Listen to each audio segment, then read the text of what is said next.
नमस्कार, मैं काजल निषाद। ठंड बहुत है, अपना ख्याल रखिएगा दोस्तों। ठीक है साथियों, मुझे एक बात बताइए कि हम सवाल किससे करेंगे? सवाल तो हम सत्ता से ही करेंगे। सवाल जो है वो सरकार से ही होगा। ठीक, तो विपक्ष का क्या काम है? विपक्ष का काम है सरकार से सवाल करना, जनता के जो मुद्दे हैं उसको उठाना, जनता की जो समस्या है उसका समाधान सरकार करे। इसीलिए जनता के लिए आवाज उठाना विपक्ष का काम है, सवाल सत्ता से करना विपक्ष का काम है। ठीक है, तो माननीय अखिलेश यादव जी ने एक ट्वीट किया कि देखिए, जीता जागता उदाहरण है ये भ्रष्टाचार का, अनूठा नमूना है कि बिना दीवार के, बिना दरवाजे के एक साथ 4 शौचालय का निर्माण हुआ है। ठीक, टॉयलेट सीट जो होती है एक साथ 4 जगह पर रखी गई, ना वहां दरवाजा है ना वहां पर आसपास में दीवार है। तो कोई खुले में बैठेगा या शौचालय में बैठेगा, फर्क क्या पड़ेगा? टॉयलेट सीट पर सब लोग जो है वो मल का दान दक्षिणा एक साथ बैठकर करेंगे। ऐसा होता है कि आपके घर में कोई ऐसा करता है? ये सरकार हमेशा ही मूर्खता का जो है वो परिचय देती है। अभी अभी बीच में जो एक बहुत ज्यादा फोटो वायरल हुआ था कि 10 लाख के निर्माण से बना एक टॉयलेट, जिसमें 2 टॉयलेट सीट रख दी गई। मतलब एक बाथरूम में किसी के यहाँ 2 टॉयलेट सीट होती है क्या? होती भी है तो एक इंडियन होती है और एक इंग्लिश होती है कि भाई कोई बूढ़ा है, बुजुर्ग है, किसी के जोड़ों में दर्द है, नहीं बैठ पा रहा है, तो वो ऊंचाई पर जो इंग्लिश में बैठ जाएगा आराम से, और एक नॉर्मल जो इंडियन होता है। लेकिन एक साथ दोनों ही इंडियन टॉयलेट सीट रख दी जाए तो इसे आप क्या कहेंगे? मूर्खता ही कहेंगे। नहीं, मतलब कोई ये बोलेगा कि ठीक है, सोमवार को राइट में बैठ जाता हूँ और मंगलवार को जो है वो लेफ्ट में बैठ जाता हूँ, नहीं बुधवार ठीक नहीं रहेगा, गुरुवार को लेफ्ट में बैठ जाता हूँ। ऐसा कोई करता है क्या? तो ये भ्रष्टाचार का एक जीता जागता अनूठा उदाहरण है या नहीं है? अखिलेश जी ने इतना ही ट्वीट किया और साथ में वो वीडियो भी डाल दिया जिसमें दिख रहा है कि न दरवाजा है न दीवार है। और ऐसे ही शौचालय का निर्माण ये सरकार करती है और बताती है कि हम जनता के लिए इतना सारा काम करते हैं। तो ये जनता का एक मुद्दा हुआ। तो क्या है ना कि भारतीय जनता पार्टी की तो आदत है कि असली मुद्दों को तो कभी सुनना नहीं है, समझना नहीं है, देखना नहीं है, सीधा गाली गलौज पर उतर जाना है। तो एक मैडम नई जो है, एक गंध गुलाबो एक नई पेश हुई है, पापा की परी, पापा ने आदेश दिया होगा और आई गुलाबो गंध फैलाने। तो वो उतर गई एकदम से, सीधा उस पर ट्वीट कर रही है कि हाँ, अखिलेश जी को जो है वो तो टोटी और टॉयलेट ही दिखता है। तो इस पर फिर जो है समाजवादी आईटी सेल ने जवाब दिया। क्या है कि पहले तो हम उंगली करते नहीं है, लेकिन कोई उंगली करे तो उसकी उंगली अच्छे से तोड़ना भी हमें आता है। तो उस मैडम को जवाब दिया गया। अब मैडम जो है बिल्कुल संस्कारी पिता की संस्कारी बेटी बनते हुए, संस्कारी पार्टी की संस्कारी नेता बनते हुए अच्छे से उतर गई एकदम गंध फैलाने के लिए। टिप्पणियां करना शुरू कर दिया, भद्र भाषा एकदम बोलना शुरू कर दी। और किन के ऊपर? माननीय डिंपल यादव जी और उनकी बेटी अदिति के ऊपर। लगातार, एक बार नहीं, बहुत सारे उसने ऐसे ट्वीट किए, बहुत सारी ऐसी बातें कही जो यहां बोलना भी ठीक नहीं है। उसने बहुत ही गंदे शब्द का प्रयोग किया डिंपल यादव जी के लिए। और वो मैडम आराम से लाइव डिबेट में जाती है और टीवी डिबेट में, वही गोदी मीडिया वाली डिबेट में जाती है और वहां बोलती है कि मैं हर महिला के लिए आवाज उठाऊंगी, मेरी पार्टी तो बड़ी संस्कारी है, मेरी पार्टी जो है वो महिलाओं की इज्जत करती है। मैडम को, गंद गुलाबों को, ये पता नहीं है कि मैं जीता जागता सबूत हूं कि मैंने शालीनता से जब वीडियो बनाना शुरू किया था उसी में सब बीजेपी के कार्यकर्ता और बीजेपी के नेता एकदम टूट पड़े थे। माँ बहनों की गाली देना, फोटो वायरल करना, एडिट करके फोटो छापना, ये बहुत सारी चीजें जो है बीजेपी ने शुरू की थी हमेशा।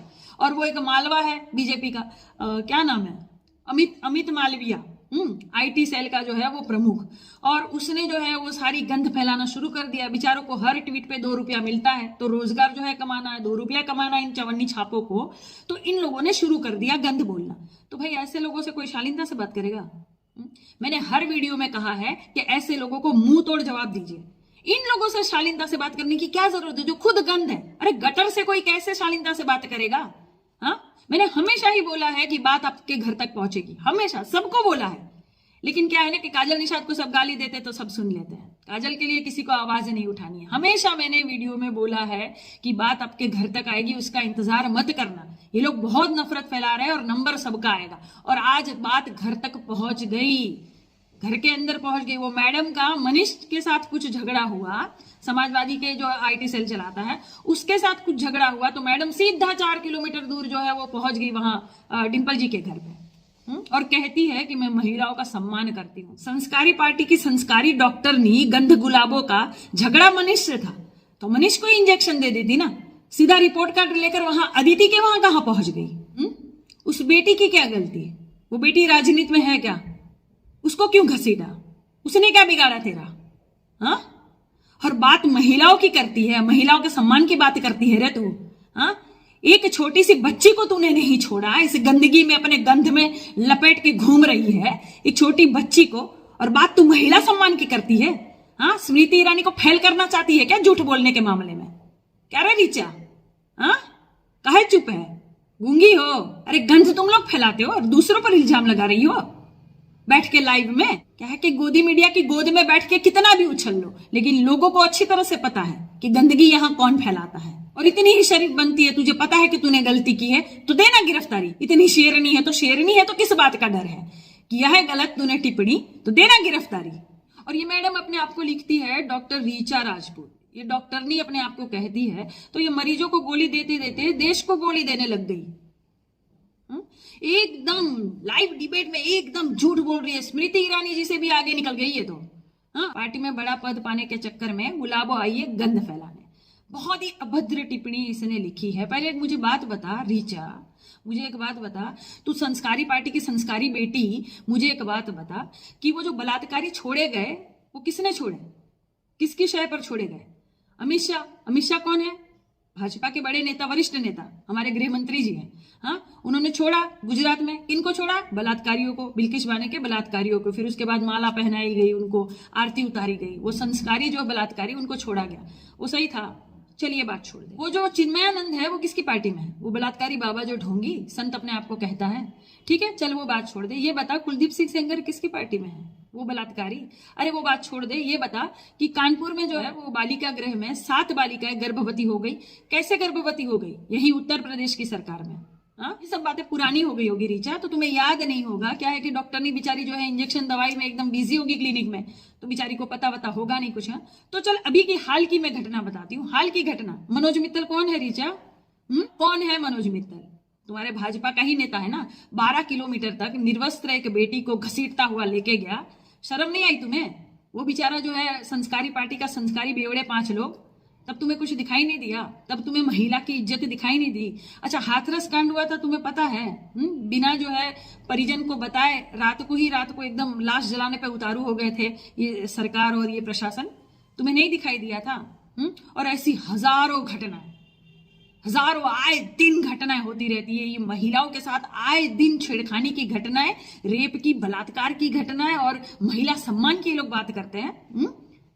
महिला सम्मान में भाजपा मैदान में ये लोग बात करते हैं। किस मुंह से ये बैठी बैठी बातें कर रही है? ठीक है, चलिए, एक देश में 2 कानून तो नहीं हो सकते, 2 संविधान तो नहीं हो सकता। अगर मनीष की गिरफ्तारी हुई है तो रीचा की गिरफ्तारी कब होगी? इसने भी तो अभद्र बोला, इसने कौन सा सही बोला? जब मैंने शुरुआत में ही शालीनता से वीडियो बनाना शुरू किया था, या मैंने हनुमान चालीसा वाला भी वीडियो बनाया है, उसमें भी भाजपा के लोग, अंध गंध भक्त नेता सब मिलके कितना गंदा गंदा गाली दिए हैं, तब किसी ने ध्यान नहीं दिया। सबको लगा कि अरे ये तो सबके साथ होता है, और बात आज घर तक पहुंच गई। मैं हमेशा अपने वीडियो में कहती हूँ ना, बात घर तक पहुंचेगी। ये इतना नफरत फैलाते हैं ना, ये किसी को नहीं छोड़ेंगे, क्योंकि ये किसी के बाप के है ही नहीं, इनको मतलब ही नहीं।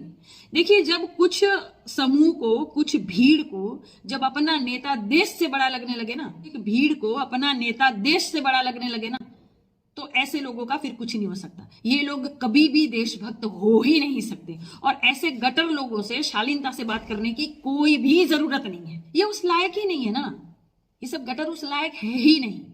तो ये रीचा भी उस लायक नहीं है। तो रीचा, ये बताओ कि तुम्हारी गिरफ्तारी कब होगी?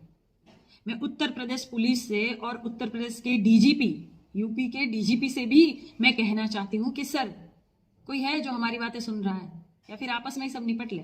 एक ट्वीट भी मैंने किया था सर, हमेशा ही। तो क्या करें बताइए सर? ऐसे लोग खुले घूमते रहेंगे। मनीष को तो गिरफ्तार आपने कर लिया, ठीक है, छूट गए वो अलग बात है, गिरफ्तार तो हुआ था ना। तो रीचा की बारी कब आएगी? या इनकी बारी आएगी या नहीं आएगी? ये सवाल है हमारा सर, क्योंकि ये संस्कारी पिता की संस्कारी बेटी आराम से जो है लाइव डिबेट कर रही है, आराम से घूम रही है, और अपने आप को कह रही है मैं शेरनी हूं, और मैं शेरनी हूं, मैं लड़ूंगी इन गुंडों से। तुम लोग गुंडे कम कर रहे हो। किसी को अभद्र बोल के भी आराम से घूम के लाइव डिबेट में बैठी हो, तुम लोग सबसे बड़े गुंडे हुए ना। तो देखिए, अपने पार्टी का जो है वो संस्कार यहां उजागर मत करो। सबको पता है, दुनिया को पता है, विदेशों में भी पता चल चुका है कि कितनी बड़ी संस्कारी ये पार्टी है। ठीक है। तो सर मैं आपसे हाथ जोड़ के कह रही हूं कि ऋचा की गिरफ्तारी जल्द से जल्द करिए। एक देश में दो कानून नहीं हो सकते, जो गलत है वो गलत है, बस।